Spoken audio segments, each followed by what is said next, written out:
धन्यवाद, आपकी बात हो गई पूरी, अब आप बैठिए। इस बिल के माध्यम से सदन का समय जाया ना करें। बहुत बहुत धन्यवाद। इस पर मैं चाहूंगी कि दिल्ली की वित्त मंत्री माननीय रेखा गुप्ता जी, दिल्ली की मुख्यमंत्री, जो 5 क्लॉज मैंने बताए हैं उन पर बात करेंगे, अपना जवाब दें। ठीक है, धन्यवाद। माननीय मुख्यमंत्री।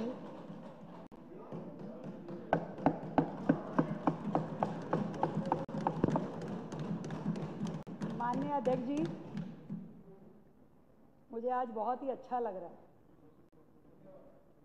माननीय आतिशी जी, जो दिल्ली की पूर्व मुख्यमंत्री रही, फाइनेंस मिनिस्टर रही, आज बड़ी शिद्दत के साथ में इस हाउस में पूरा समय उपस्थित रह के जिस तरीके से कि मुझे ये पूछना है जीएसटी में क्या हुआ, ये अमेंडमेंट क्या है, ऐसे इनके सदस्य कि हमें तो डिबेट चाहिए, हम चर्चा चाहते हैं, जैसे वो पूछ रहे हैं, मुझे इतना अच्छा लग रहा है।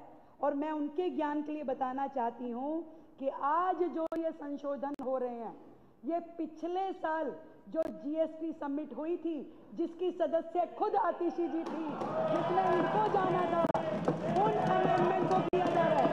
ये वो अमेंडमेंट है जिसकी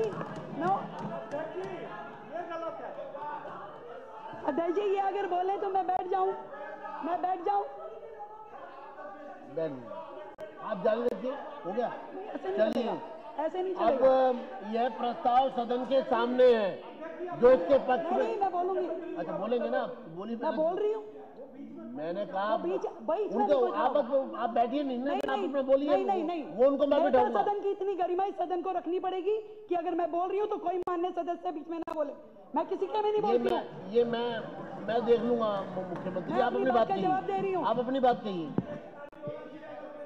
1 मिनट। आपने सवाल कर लिया ना, जवाब तो सुनने की हिम्मत रखिए। चलिए।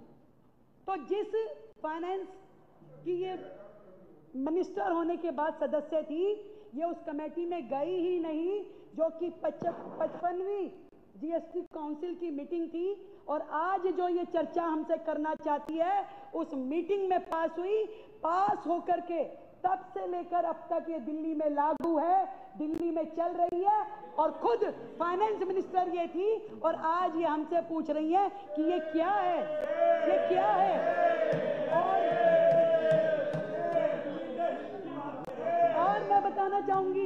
और मैं बताना चाहूंगी, इससे पहले भी माननीय फाइनेंस मिनिस्टर इस काउंसिल की सदस्य हैं, परंतु ये जाती नहीं थी काउंसिल की मीटिंग में। 91 में भी नहीं गई, ये 52 में भी नहीं गई, 53 में भी नहीं गई, 55 में भी नहीं गई। और दिल्ली की जनता। आप साइलेंट रहिए, बैठ जाइए मैडम, आप बैठिए आप। दिल्ली की जनता परेशान होती रही। दिल्ली की जनता जब जवाब मिलता आपको, आप खड़े हो जाते हो। वो आपके बीच में बोलिए, आप बोल रहे थे, वो चुप बैठी थी ना। केंद्र तक बैठिए आप, परंतु वो आपको बैठिए। चलिए शुरू करिए। परंतु दिल्ली की जनता चाहती थी कि हमारे सुझाव केंद्र की काउंसिल तक पहुंचे। आज भी देती हैं वो सुझाव, परंतु वित्त मंत्री के पास इतनी फुर्सत ही नहीं थी कि वो उस काउंसिल को मीटिंग को जाके अटेंड करें। और ये जो इतना बड़ा रेजोल्यूशन देश का था, जिसमें आर्थिक एकता देश की दिखाई देती थी, केंद्र का जीएसटी, दिल्ली का जीएसटी मिल करके लगातार रिफॉर्म की ओर काम कर रहा था। इतने सारे रिफॉर्म लगातार केंद्र ने दिल्ली के लिए किए और वो लगातार चल भी रहे हैं, परंतु माननीय मंत्री जी, एक्स मंत्री फाइनेंस को इसकी जानकारी ही नहीं थी। मैं जरूर बताना चाहूंगी कि ये जितनी भी संशोधन हैं, जो कि यहाँ पे आज 45 संशोधन पास हो रहे हैं, जिस बात की बात इन्होंने कही है कि भाई सेक्शन 16 इनपुट टैक्स क्रेडिट की बात इन्होंने कही, मैं ये बताना चाहती हूँ, ये तो दिल्ली की जनता के हित में आया है। दिल्ली की जनता के जो भी केसेस 17, 18, 20, 21 तक के थे, उसमें केंद्र सरकार ने समय सीमा बढ़ा दी कि आप अपना कोई भी क्रेडिट का दावा अगर चाहते हैं तो 30 नवंबर 2021 तक रख सकते हैं। ये डेट एक्सटेंड की गई थी, जिसकी जानकारी ये मुझसे पूछ रही है, जो कि इनका कार्यकाल था, इनके कार्यकाल में इन्होंने पूछा। फिर इन्होंने सेक्शन 13 की बात की है, वो भी बताना चाहती हूँ। ये है कि जब एक कंपनी, एक मैन्युफैक्चरिंग यूनिट आपने यहाँ से सामान निकाल करके किसी दूसरी यूनिट में भेजती है, और मान लीजिए वो सामान लेने के लिए मना कर दे, तो उसने वहाँ से सामान भेज दिया, इसने यहाँ से छोड़ दिया, तो वो किसके अकाउंट में उसके ऊपर टैक्स लगेगा? इस सेक्शन में उसे क्लियर किया गया है कि जो सप्लायर है बिल्कुल भी उसके अकाउंट में उसका टैक्स नहीं जुड़ेगा। ये बात कही गई है। ये एक रिफॉर्म है। केंद्र सरकार ने दिल्ली की जनता के लिए, देश की जनता के लिए सरलीकरण किया है। एक एक शब्द को परिभाषित किया गया है। जितने झगड़े जीएसटी में होते थे, उन सारे झगड़ों को निपटान किया गया है। दिल्ली में एपेलेंट अथॉरिटी कौन होगा, उसको डिफाइन किया गया है। प्रोडक्शन, जो आपने अगले सेक्शन की बात की कि प्रोडक्शन और मशीनरी, ये है प्रोडक्शन के ऊपर सुपरविजन, ताकि पूरा ट्रैक रिकॉर्ड किया जा सके। आज केंद्र सरकार ने, जैसे गुटखा की कंपनियां हैं, कितने गुटखे बेच रही हैं, क्या कर रही हैं, क्या सोसाइटी में फैला रही हैं, पता नहीं चलता उसकी क्वांटिटी का। सरकार ने ऐसी मशीनरीज को अप्रूव किया है कि हर गुटखे के पैकेट का उसका इंडिविजुअल नंबर होगा, और उन सारी मशीनरी को चेक एंड बैलेंस करने के लिए ये कानून में संशोधन लाई गया है। तो इस तरीके से एक एक संशोधन, 45 संशोधन जो केंद्र सरकार लेके आई है, हर एक संशोधन दिल्ली के हित में है, जिससे ट्रैक मैकेनिज्म भी सुदृढ़ होगा। और वो कंपनियां जो अलग अलग राज्यों में काम करती हैं, कई मल्टीपल राज्यों में काम करती है, उनके लिए सारी चीजें डिफाइन कर दी गई है कि किस राज्य का टैक्स का शेयर कैसे डिस्ट्रीब्यूट होगा। ये अपने आप में एक इतना बड़ा सोशल रिफॉर्म, एक जीएसटी रिफॉर्म, आर्थिक रिफॉर्म है, जिसके बारे में हमें केंद्र सरकार का धन्यवाद पिछले सालों में ही कर देना चाहिए था।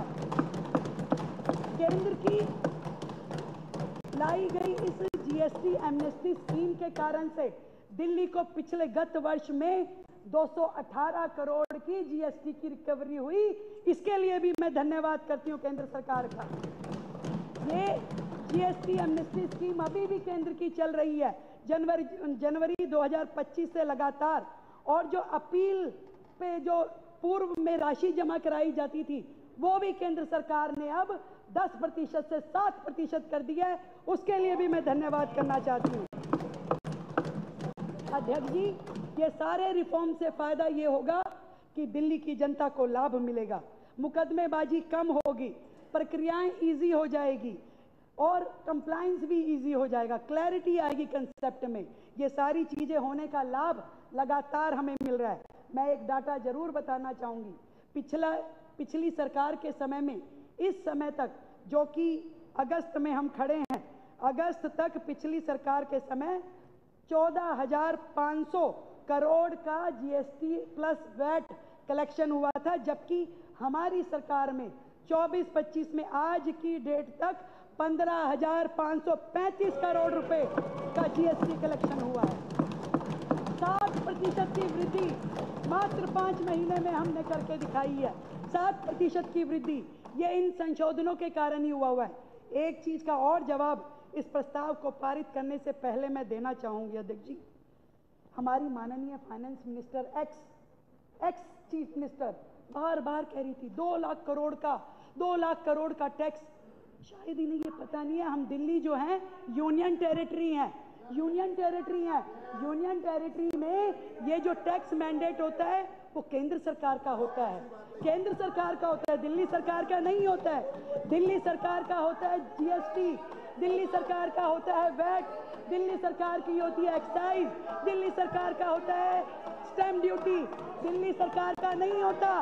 एक्स फाइनेंस मिनिस्टर जी, और इसके एवज में केंद्र सरकार जो है हमारे लिए सारी सुरक्षा व्यवस्था करती है, पुलिस को सैलरी देती है, पुलिस को पेंशन देती है। मात्र 15,000 करोड़ का फंड तो केंद्र सरकार पुलिस के ऊपर खर्चती है। हमारे जितने एम्प्लॉइज हैं, ये सारे जितने लोग बैठे हैं, ये साहब बैठे हैं, ये बैठे हैं, आशीष जी, ये सब लोगों की पेंशन भी केंद्र सरकार देती है, जो कि 6,000 करोड़ रुपए बनती है। सारा सेंट्रल असिस्टेंस केंद्र सरकार देती है। डीडीए का खर्चा केंद्र सरकार उठाती है। स्मार्ट सिटी मिशन के अंतर्गत केंद्र सरकार देती है। मेट्रो रेल केंद्र सरकार चलाती है। हाउसिंग फॉर ऑल केंद्र सरकार करती है। सेंट्रल यूनिवर्सिटी और केंद्रीय विद्यालय सब केंद्र सरकार चलाती है। रेलवे केंद्र सरकार चलाती है। सुप्रीम कोर्ट केंद्र सरकार चलाती है। अर्बन डेवलपमेंट केंद्र सरकार चलाती है। Law and order, post office, airport, telecom, सारे के सारे खर्चे हम केंद्र सरकार का हिस्सा हैं। हम केंद्र सरकार से अलग नहीं हैं। इसलिए उन्हें यह पता होना चाहिए जो दिल्ली का हक है वो दिल्ली को उससे ज्यादा मिलता है। और एक बात कहना चाहती हूं मैं, तो आप यदि सही से चलते, आप लोग यदि माननीय प्रधानमंत्री जी के साथ में बदतमीजियां नहीं करते, केंद्र सरकार के सामने अच्छे बच्चे के जैसे रहते, तो आपको इससे भी ज्यादा फंड मिलता जितना आपको मिला। पर उन्हें मालूम था कि आप कुछ कर ही नहीं पाओगे। वो फंड भी आपके अकाउंट में पड़ा जीरो हो गया। आपने 2400 करोड़ रुपए यूज नहीं करे। आरोग्य मंदिर हमने बनवाए। आपने आयुष सोसाइटी में यूज नहीं करे, उसे हमने किया। मैं तो आज इस बिल को पास करवाते हुए केवल इतना कहना चाहती हूँ, एक्स फाइनेंस मिनिस्टर साहब को, अरे चली जाती आप, जीएसटी की मीटिंग तो अटेंड करती, काउंसिल की। अब आपको शोभा देता है ऐसे बोलना है क्या? खिसियानी खम्बा रोड, आप सीएम रह चुके, शोभा देता है ऐसे बोलना? बार बार खड़े हो जाते हो, आपको शोभा देता है ऐसे? क्या आपको शोभा देता है ऐसे बोलना बार बार? क्या आपको शोभा दे रहा है? सीएम रह चुके, कुछ तो शर्म करो,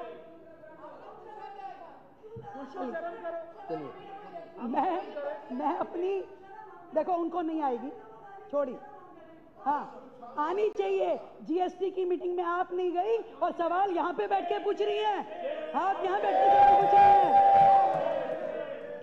तख्त पे बैठे थे तो आईना साथ में रखते। बेईमानी के धब्बे हर जगह दिखाई देते।